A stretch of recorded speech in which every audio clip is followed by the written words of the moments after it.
अस्सलाम वालेकुम, सत श्री अकाल, प्रणाम दोस्तों। साडे नाल अज मौजूद ने चढ़ते पंजाब तो आए हुए एक जोड़ा जिहड़ा बड़ा यूट्यूब ते मशहूर आ सफ़र करते मुख्तलिफ इलाकों का। तो अज 594वें गुरपुरब ते इत्थे आए आ ननकाना साहब। तो इन्हां दा पहले नाम पुछदे हैं, फिर इन्हों पुछदे भी पाकिस्तान आके किहो जिहा लगा। पहले तो अपना नाम दसो जी। रिपनदीप सिंह जी। अपना की नाम है जी? खुशी। खुश हो के दस्सिया। हाँ जी, हाँ जी। सुनाओ अपना पिछला इलाका किहड़ा आ? बरनाला जी, बरनाले तो बिलोंग करते हैं। बरनाले तो बिलोंग। हाँ जी। तुसीं तो पहली बार आए हो? हाँ जी, मैं पहली बार आया जी। पाकिस्तान की तुहाडी बहुत फैन फॉलोइंग है, तुहानूं इस चीज़ का पता है? हाँ जी, कमेंट्स आते रहते हैं, कई बार कहते रहते भी उधरों देखते हैं तुहानूं। हाँ जी। मिसिस तुहाडे तो दूसरी बारी आए हो? हाँ जी, हाँ जी, दूसरी बारी। ਤੁਹਾਡਾ ਪਿਛੋਕੜ ਕਿਹੜਾ, ਇੱਥੋਂ ਪਾਕਿਸਤਾਨ ਤੋਂ ਜਾਂ ਉੱਥੋਂ ਦੀ? नहीं नहीं, उधरले पंजाब तो। ਸੁਣਾਓ ਕਿੱਦਾਂ ਲੱਗਾ ਪਾਕਿਸਤਾਨ ਆ ਕੇ? ਵਧੀਆ ਲੱਗਿਆ ਜੀ, ਬਹੁਤ ਵਧੀਆ ਤੇ ਵਧੀਆ ਪ੍ਰਬੰਧ ਹੈ, ਵਧੀਆ ਆਲਾ ਦੁਆਲਾ ਹੈ, ਬਹੁਤ ਚੰਗਾ ਲੱਗਿਆ ਤੇ ਬੜੀ ਖੁਸ਼ੀ ਹੋਈ ਵੀ ਗੁਰੂ ਨਾਨਕ ਪਾਤਸ਼ਾਹ ਦੇ ਗੁਰਪੁਰਬ ਤੇ ਇੱਥੇ ਪਹੁੰਚੇ ਆ। ਨਨਕਾਣਾ ਸਾਹਿਬ ਦਾ ਦਰਬਾਰ ਪਹਿਲੀ ਵਾਰੀ ਦੇਖਿਆ, ਕਿਹੋ ਜਿਹਾ ਲੱਗਾ? ਬਹੁਤ ਵਧੀਆ ਲੱਗਿਆ ਜੀ। ਤਾਂ ਬਹੁਤ ਦੇਖਿਆ ਹੋਣਾ। ਹਾਂਜੀ, ਹੁਣ ਤੱਕ ਮੋਸਟਲੀ ਮੈਂ ਪਹਿਲਾਂ ਬੋਲ ਕੇ ਹਟਿਆ ਸੀਗਾ ਕਿ ਮਤਲਬ ਵੀਡੀਓ ਦੇ ਸੌਰੀ ਕੈਲੰਡਰ ਦੇ ਰਾਹੀਂ ਦੇਖਦੇ, ਕੈਲੰਡਰ ਦੇ ਫੋਟੋ ਦੇਖਦੇ ਹੁੰਦੇ ਸੀ ਜਦੋਂ ਬੜੇ ਨਿੱਕੇ ਜਿਹੇ ਹੁੰਦੇ ਸੀਗੇ। ਤੇ ਪਹਿਲੀ ਵਾਰੀ ਜਦੋਂ ਅੱਖੀ ਦੇਖਿਆ ਕਿ ਬੜਾ ਚੰਗਾ ਲੱਗਿਆ। ਹਾਂਜੀ। ਤੁਸੀਂ ਜਦੋਂ ਪਹਿਲੀ ਦਫਾ ਕੇ ਆ ਕੇ ਵਿਜ਼ਿਟ ਕਰਕੇ ਗਏ ਦੁਬਾਰਾ, ਕੀ ਇਹਨਾਂ ਨੂੰ ਜਾ ਕੇ ਦੱਸਿਆ ਵੀ ਇਹਨਾਂ ਦਾ ਵੀ ਮੂਡ ਬਣਿਆ? ਨਹੀਂ, ਇਹ ਪਹਿਲਾਂ ਵੀ ਆਉਣਾ ਹੀ ਚਾਹੁੰਦੇ ਸੀ ਬਟ ਵੀਜ਼ਾ ਨਹੀਂ ਮਿਲਿਆ ਸੀਗਾ ਉਦੋਂ। ਤੇ ਫਿਰ ਰਿਪਨ ਨੇ ਵੀਡੀਓਜ਼ ਦੇਖੀਆਂ ਜਿਹੜੇ ਸਾਡੇ YouTube ਚੈਨਲ ਤੇ ਮੈਂ ਪਾਈਆਂ ਸੀ, ਤਾਂ ਮਤਲਬ ਮੈਂ ਤਾਂ ਇਹੀ ਦੱਸਿਆ ਸੀਗਾ ਵੀ ਜੇ ਤੁਹਾਨੂੰ ਵੀਜ਼ਾ ਮਿਲੂਗਾ ਤਾਂ ਜਾਵਾਂਗੇ ਆਪਾਂ ਜ਼ਰੂਰ ਦੁਬਾਰਾ। ਹਾਂਜੀ। ਤੁਹਾਡਾ ਵੀਜ਼ਾ ਰਿਜੈਕਟ ਹੋ ਗਿਆ ਸੀਗਾ? ਹਾਂਜੀ, ਪਿਛਲੀ ਵਾਰ ਮੈਨੂੰ ਵੀਜ਼ਾ ਮਿਲਿਆ ਨਹੀਂ ਹੈਗਾ ਤੇ ਇਹਨਾਂ ਨੂੰ ਇਕੱਲਿਆਂ ਨੂੰ ਵੀਜ਼ਾ ਮਿਲਿਆ ਸੀਗਾ। ਫਿਰ ਮਤਲਬ ਅਸੀਂ ਸੋਚਿਆ ਵੀ ਪਤਾ ਨਹੀਂ ਕਿਵੇਂ ਵੀਜ਼ਾ ਮਿਲਿਆ, ਨੈਕਸਟ ਟਾਈਮ ਸ਼ਾਇਦ ਮੈਨੂੰ ਇਕੱਲੇ ਨੂੰ ਮਿਲੇ, ਤੁਹਾਨੂੰ ਨਾ ਮਿਲੇ। ਫਿਰ ਮਤਲਬ ਵੀ ਫਿਰ ਸ਼ਾਇਦ ਇਕੱਲੇ ਹੀ ਜਾਣਾ ਮਨਜ਼ੂਰ ਹੋਵੇ ਤੇ ਪਰ ਐਤਕੀ ਸਾਨੂੰ ਇਕੱਠੇ ਨੂੰ ਦੋਵਾਂ ਨੂੰ ਮਿਲਿਆ ਵੀਜ਼ਾ, ਤਾਂ ਇਸ ਕਰਕੇ ਅਸੀਂ ਦੁਬਾਰਾ ਆਏ ਹਾਂ। ਕਿੰਨੇ ਦਿਨ ਦਾ ਤੁਹਾਡਾ ਓਪਨ ਵੀਜ਼ਾ ਜਾਂ ਜਥੇ ਨਾਲ ਹੀ ਆਏ? ਨਹੀਂ, ਇਸ ਵਾਰ ਓਪਨ ਵੀਜ਼ਾ ਲਿਆ ਜੀ, ਐਮਬੈਸੀ ਤੋਂ ਲਿਆ ਹੈਗਾ, ਜਥੇ ਨਾਲ ਨਹੀਂ ਲਿਆ। ਜਥੇ ਨਾਲ ਸਾਨੂੰ ਥੋੜੀ ਜੀ ਪ੍ਰੋਬਲਮ ਇਹ ਸੀਗੀ, ਮਤਲਬ ਪਾਸਪੋਰਟ ਹੋਲਡ ਬਹੁਤ ਰੱਖਦੇ ਆ 3 ਮਹੀਨੇ ਪਾਸਪੋਰਟ ਰੱਖਦੇ ਆ ਨਾ। ਫਿਰ ਅਸੀਂ ਜਦੋਂ ਤੁਸੀਂ ਇੰਡੀਆ 'ਚੋਂ ਮਤਲਬ ਅਪਲਾਈ ਕਰਨਾ ਨਾ SG ਸ਼੍ਰੋਮਣੀ ਗੁਰਦੁਆਰਾ ਪ੍ਰਬੰਧਕ ਕਮੇਟੀ ਦੇ ਇਲਾਵਾ, ਉਹ 3 ਮਹੀਨੇ 90 ਦਿਨ ਲਈ ਪਾਸਪੋਰਟ ਹੋਲਡ ਕਰਦੇ। ਅਸੀਂ ਫਿਰ ਟਰੈਵਲ ਕਰਨਾ ਹੁੰਦਾ ਤੇ ਬਾਹਰ ਅੰਦਰ ਜਾਂ ਹੋਰ ਕਾਫੀ ਸਾਰੇ ਕੰਟਰੀਜ਼, ਤਾਂ ਕਰਕੇ ਮਤਲਬ ਪੋਸੀਬਲ ਨਹੀਂ ਸੀਗਾ ਇਸ ਵਾਰ ਐਮਬੈਸੀ ਡਾਇਰੈਕਟ ਜਾ ਕੇ ਕੰਟੈਕਟ ਕੀਤਾ ਤਾਂ। ਅੱਛਾ, ਬਹੁਤ ਸਾਰੇ ਸਾਡੇ ਦੋਸਤ ਪੁੱਛਦੇ ਆ ਕਿ ਓਪਨ ਵੀਜ਼ਾ ਜਿਹੜਾ ਜਥੇ ਨਾਲ ਤੇ ਮਿਲ ਹੀ ਜਾਂਦਾ ਆ, ਓਪਨ ਵੀਜ਼ੇ ਦਾ ਕੀ ਪ੍ਰੋਸੈਸ ਸੀ? ਤੁਹਾਨੂੰ ਕਿਹੜੇ ਮਤਲਬ ਮਰਹਲਿਆਂ 'ਚੋਂ ਗੁਜ਼ਰ ਕੇ ਤੁਹਾਨੂੰ ਇਹ ਵੀਜ਼ਾ ਮਿਲਿਆ?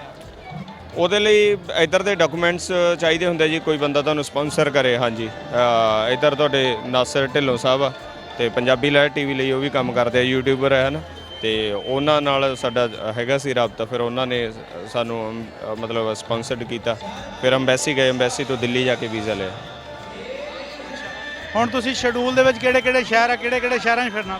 ਸਾਨੂੰ 5 ਡਿਸਟ੍ਰਿਕਟ ਦਾ ਵੀਜ਼ਾ ਮਿਲਿਆ ਜੀ, ਤੇ ਲਿਮਿਟ ਤੋਂ ਬਾਹਰ ਤਾਂ ਅਸੀਂ ਵੀ ਨਹੀਂ ਜਾ ਸਕਦੇ ਕਿਉਂਕਿ ਹਾਂਜੀ ਇਹਦੇ ਵਿੱਚ ਕਸੂਰ ਆ ਤੇ ਪੰਜਾ ਸਾਹਿਬ ਆ ਤੇ ਲਾਹੌਰ ਆ, ਕਰਤਾਰਪੁਰ ਸਾਹਿਬ ਆ ਤੇ ਨਨਕਾਣਾ ਸਾਹਿਬ ਆ। ਚਲੋ, ਤੁਹਾਡੇ ਜਿਹੜੇ ਧਾਰਮਿਕ ਸਥਾਨ ਆ ਪਾਕਿਸਤਾਨ 'ਚ, ਉਹ ਤਾਂ ਤੁਸੀਂ ਵਿਜ਼ਿਟ ਕਰਨੇ ਹੀ ਕਰਨੇ ਆ। ਉਸ ਤੋਂ ਇਲਾਵਾ ਜਿਹੜੇ ਸਾਡੇ ਸੂਫੀ ਹਜ਼ਰਾਤ ਆ, ਉਹਨਾਂ ਦੇ ਵੀ ਮਜ਼ਾਰ ਦੇਖਣ ਜਾਣਾ? ਜਿੱਥੇ ਜੋ ਵੀਜ਼ੇ ਦੇ ਮਤਲਬ ਲਿਮਿਟੇਸ਼ਨ ਚ ਆਉਂਦਾ ਉੱਥੇ ਜ਼ਰੂਰ ਜਾਵਾਂਗੇ ਜੀ। ਪਾਕਿਸਤਾਨ ਦੇ ਕੋਈ 4-5 ਸ਼ਹਿਰਾਂ ਦੇ ਨਾਂ? ਬਸ ਜਿਹੜੇ ਤੁਹਾਨੂੰ ਪਹਿਲਾਂ ਹੀ ਆਲਰੇਡੀ ਦੱਸ ਕੇ ਹਟੇ, ਜਿਹੜੇ ਕਹਿ ਕੇ ਹਟੇ ਉਹੀ ਹੈ ਜੀ। ਹਾਂਜੀ। ਅੱਛਾ, ਤੁਹਾਨੂੰ ਕੋਈ ਪਾਕਿਸਤਾਨ ਦੇ ਅਦਾਕਾਰਾਂ 'ਚੋਂ ਬਹੁਤ ਅੱਛਾ ਲੱਗਦਾ ਹੋਵੇ, ਜਿਹਨਾਂ ਦੀ ਬੜੀ ਧੂਮ ਪਈ ਹੋਵੇ? ਜ਼ਿਆਦਾ ਇੰਨਾ ਪਤਾ ਨਹੀਂ, ਵੈਸੇ ਨੁਸਰਤ ਸਾਹਿਬ ਨੂੰ ਜ਼ਰੂਰ ਸੁਣਦੇ ਰਹੇ ਹਾਂ। ਹਾਂਜੀ, ਛੋਟੇ ਹੁੰਦੇ ਤੋਂ ਸੁਣਦੇ ਰਹੇ ਹਾਂ ਨੁਸਰਤ ਸਾਹਿਬ ਨੂੰ, ਹੈ ਨਾ। ਉਹਨਾਂ ਤੋਂ ਵੱਡਾ ਤਾਂ ਮੈਨੂੰ ਲੱਗਦਾ ਇੱਥੇ ਕੋਈ ਹੋ ਵੀ ਨਹੀਂ ਸਕਦਾ। ਅੱਛਾ, ਤੁਸੀਂ ਮਾਸ਼ਾਅੱਲਾ ਕਾਫੀ ਫੇਮਸ ਆ। ਇਹ ਜਿਹੜਾ ਬੰਦਾ ਫੇਮਸ ਹੋ ਜਾਂਦਾ, ਮਸ਼ਹੂਰ ਹੋ ਜਾਂਦਾ, ਉਹਨੂੰ ਕਈ ਜਿੱਥੇ ਉਹ ਇੱਕ ਉਹਦਾ ਨਸ਼ਾ ਹੁੰਦਾ, ਉੱਥੇ ਉਹਨੂੰ ਮਸਲੇ ਮਸਾਇਲ ਵੀ ਉਹਦੇ ਲਈ ਪੈਦਾ ਹੁੰਦੇ ਆ। ਤੇ ਬੰਦਾ ਕਿੱਦਾਂ, ਹੁਣ ਤੁਸੀਂ ਆਏ, ਤੁਹਾਨੂੰ ਹਰ ਬੰਦਾ ਕਹਿਣ ਡਿਆ ਸਾਨੂੰ ਇੰਟਰਵਿਊ ਦਿਓ, ਸਾਨੂੰ ਇੰਟਰਵਿਊ ਦਿਓ। ਹਾਂਜੀ, ਜ਼ਾਹਿਰ ਪਰੇਸ਼ਾਨੀ ਬਣਦੀ ਆ, ਟਾਈਮ ਆਪਣਾ ਜਿਹੜਾ ਨਾ ਉਹ। ਹਾਂਜੀ। ਤੇ ਕੁਝ ਸਾਨੂੰ ਤਾਂ ਅਸੀਂ ਆਪਣੇ ਆਪ ਨੂੰ ਇਹਨਾਂ ਮੰਨਦੇ ਹੀ ਨਹੀਂ ਵੀ ਫੇਮਸ ਆ ਜੀ। ਤੇ ਬਾਕੀ ਤਾਂ ਪਰਮਾਤਮਾ ਦੀ ਕਿਰਪਾ ਹੈ, ਜਿਵੇਂ ਜੋ ਲਿਖਿਆ ਹੈ ਨਾ। ਵੈਸੇ ਸਾਨੂੰ ਕੁਝ ਕਈ ਬੰਦੇ ਹੁੰਦੇ ਆ ਫੀਲਿੰਗ ਜ਼ਿਆਦਾ ਲੈ ਲੈਂਦੇ ਵੀ ਅਸੀਂ ਜ਼ਿਆਦਾ ਪਤਾ ਨਹੀਂ ਕੁਝ ਬਣ ਗਏ, ਤੇ ਸਾਡੇ 'ਚ ਇੰਨਾ ਕੁਝ ਹੈ ਨਹੀਂ ਗਾ, ਅਸੀਂ ਨਹੀਂ ਸੋਚਦੇ। ਪਾਕਿਸਤਾਨ ਬਾਰੇ ਕੀ ਕਹਿਣਾ ਚਾਹੋਗੇ? ਤੇ ਉੱਥੇ ਚੜ੍ਹਦੇ ਜਾ ਕੇ ਤੁਸੀਂ ਇੱਕ ਅਮਨ ਦੇ ਸਫੀਰ ਆ, ਕੀ ਸੁਨੇਹਾ ਦਿਓਗੇ? ਵਧੀਆ, ਸਾਨੂੰ ਤਾਂ ਇਹੀ ਆ, ਮਤਲਬ ਜਿਵੇਂ ਬਾਕੀ ਗੁਰਧਾਮ ਅਸੀਂ ਸਾਡੇ ਉੱਥੇ ਜਾਂਦੇ ਹਾਂ, ਅਨੰਦਪੁਰ ਸਾਹਿਬ ਜਾਂਦੇ ਹਾਂ, ਹਜ਼ੂਰ ਸਾਹਿਬ ਜਾਂਦੇ ਹਾਂ, ਪਟਨਾ ਸਾਹਿਬ ਜਾਂਦੇ ਹਾਂ, ਉਵੇਂ ਹੀ ਇਹ ਆ। ਤੇ ਹਾਲਾਂਕਿ ਬਸ ਬਾਰਡਰ ਲੱਗਿਆ ਹੋਇਆ ਤੇ ਜੇ ਅੰਮ੍ਰਿਤਸਰੋਂ ਗੱਲ ਕਰੀਏ ਮੈਨੂੰ ਲੱਗਦਾ 150 200 ਕਿਲੋਮੀਟਰ ਵੀ ਨਹੀਂ ਹੋਣਾ ਹੈ ਨਾ। ਤੇ ਜ਼ਰੂਰ ਆਉਣਾ ਚਾਹੀਦਾ ਲਾਈਵ 'ਚ ਸਾਰਿਆਂ ਨੂੰ, ਇੱਕ ਵਾਰ ਤਾਂ ਜ਼ਰੂਰ ਆਉਣਾ ਚਾਹੀਦਾ। ਮਤਲਬ ਬਹੁਤ ਵਧੀਆ ਲੱਗਿਆ ਇੱਥੇ ਆ ਕੇ। ਤੁਹਾਡਾ ਚੈਨਲ ਆ, ਤੁਸੀਂ ਤੋਰਾ ਫੇਰਾ ਹੀ ਕਰਦੇ ਆ, ਕਦੇ ਕਿਤੇ ਟਰੈਵਲਿੰਗ ਕਰਦੇ ਆ। ਇਹ ਤੁਸੀਂ ਕਿੱਦਾਂ ਸੋਚਿਆ ਵੀ ਸਾਨੂੰ ਦੋਨਾਂ ਜਣਿਆਂ ਨੂੰ ਰਲ ਕੇ ਕਰਨਾ ਚਾਹੀਦਾ? ਸ਼ੌਂਕ ਸੀਗਾ ਜੀ ਬਸ। ਹਾਂਜੀ ਸ਼ੌਂਕ ਸੀ, ਘੁੰਮਦੇ ਸੀ, ਸ਼ੌਂਕ ਨੂੰ ਅੱਗੇ ਵਧਾਇਆ ਤੇ ਸਾਰਿਆਂ ਨੇ ਪਸੰਦ ਕੀਤਾ, ਚੰਗਾ ਲੱਗਿਆ ਸਭ ਨੂੰ। ਤੇ ਬਸ ਅਸੀਂ ਸ਼ੌਂਕ ਪੂਰਾ ਕਰੀ ਜਾਂਦੇ ਆ, ਨਾਲ ਉਹ ਤਾਂ ਆਪਣੇ ਆਪ ਹੁੰਦਾ ਜਾਂਦਾ ਜੋ ਹੈ। ਇਹ ਜਿਹੜਾ ਹੁਣ ਤੱਕ ਤੁਸੀਂ ਸਾਰਾ ਸਫ਼ਰ ਕੀਤਾ, ਇਹਦੇ ਵਿੱਚ ਕੋਈ ਇੱਕ ਯਾਦਗਾਰ ਵਾਕਿਆ, ਇੱਕ ਮਾੜਾ ਵਾਕਿਆ? ਹੁਣ ਕੁਛ ਯਾਦ ਨਹੀਂ ਰਿਹਾ ਇਮੀਡੀਏਟਲੀ, ਤਾਂ ਕੁਛ ਯਾਦ ਨਹੀਂ ਆਉਂਦਾ ਵੀ ਚੰਗਾ ਕਰ